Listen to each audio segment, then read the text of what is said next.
Good day, friends. It is me, HLModTech, and I've got some more tips for your Anet printers, so let's get cracking. Friends, we're on my website, HLModTech.com. I've got a tab for 3D printers, and then right here you can find the Anet printers. And you'll notice in the downloads, you will now find a link to the utility we use with the ST-Link version 2. So friends, you do need to unzip and install the utility, then you should have a link on your desktop so you can launch it. We also need to open up our 3D printer and connect the ST-Link version 2, so let's do that right now. Friends, it is time to get inside the ET5X from the bottom. You'll need to take out a bunch of these screws with a small Allen wrench. You'll need a larger Allen wrench, of course, to remove the legs. Do make sure you store all your parts so it's easy to put it back together. One little note, you can see I've got this balancing on a piece of 2x4. That actually works pretty slick so that you can get access to those screws, and it seems to keep it pretty solid as well. Alright friends, the rest of this is possible because of the ST-Link version 2. Friends, we are going to use 3 pins, 2, 4, and 6, SW clock, SWDIO, and ground. Now friends, sometimes these are labeled different, so make sure you double check.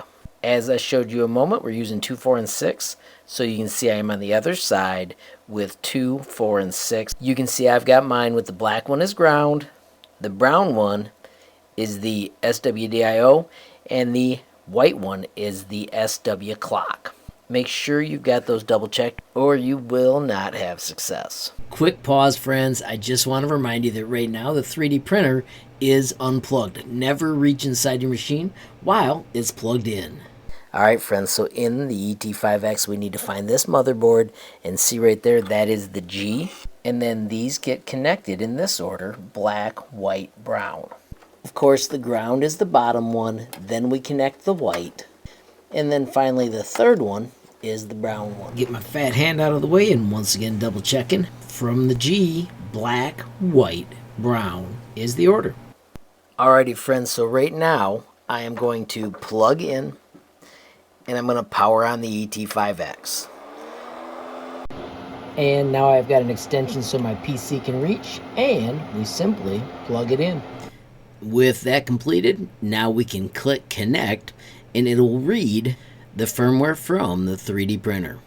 We can keep this first address, but for the size, we need to change that to the address shown here, 0x and then 100,000.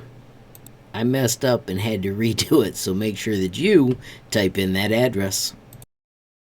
With that address typed, you can click on the disk and pick the location. I have got my ET5X folder, and I'm going to name it Orig ET5X and put a 1 after it. Alright friends, so we have got our backup. Let me quickly show you also how to flash it back. So I've got the firmware links.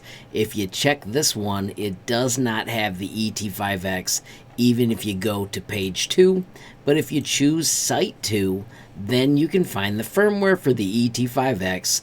The latest version was 1.0, and we need to download this hex file so that we can upload it to the printer. It does take the hex. Once again, I'm going to store it in my ET5X folder. You can see I already did it once, but I'll just save it again so you can see it happening. Now friends, we need to find that binary file. Once again, I am in the ET5X folder, and there is the hex. Now friends, once again with everything powered on, we can simply hit target and program and start flashing it back to our original Anet ET5X firmware.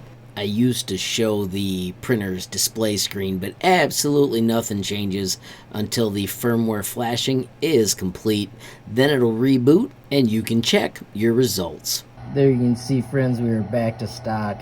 If we click on settings and click on info, we've got the ET5X version 1 just like we started with.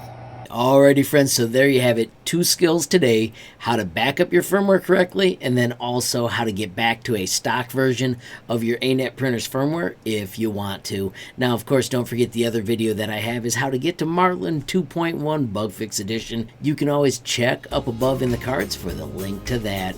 Friends, of course, if you found this video useful, please give it a like.